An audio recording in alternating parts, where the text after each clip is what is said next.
Ерте заманда жануарлар жыл басы болуға таласыпты.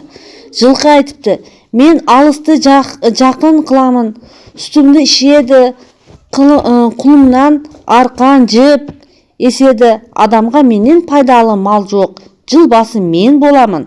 Сонда түйе айтады: мен ауырды көтеріп, неше айшылық алыс жерлерге апарамын, кейде жусаң жеймін, не кез келсе соны қорек етемін, шөлге де шыдап жүре беремін, жылбасы болу маған лайық.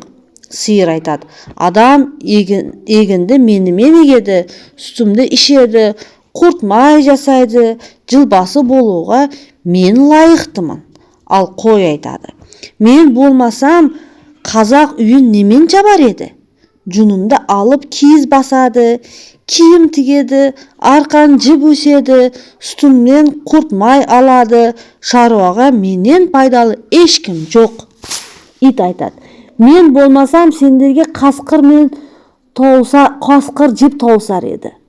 Дұшпан көрінсе ұрып абалап, иеме хабар беремін.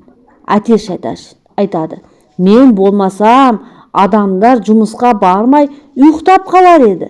Мен таң атты деп шақырып хабар айтамын. Тышқан не айтарын білмей тұрды. Қулық ойлап жиналған көпке былай деді: бұл таластан еш нәрсе өнбес.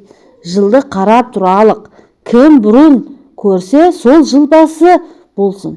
Түйе өзінің бойына сеніп, менен бұрын кім көрінеді деп тышқанның сөзін қоштайды. Барлығы жылды қарап тұрады.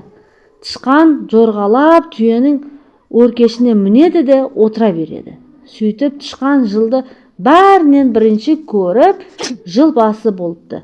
Бойына сенген түйе жылдан құр қалыпты.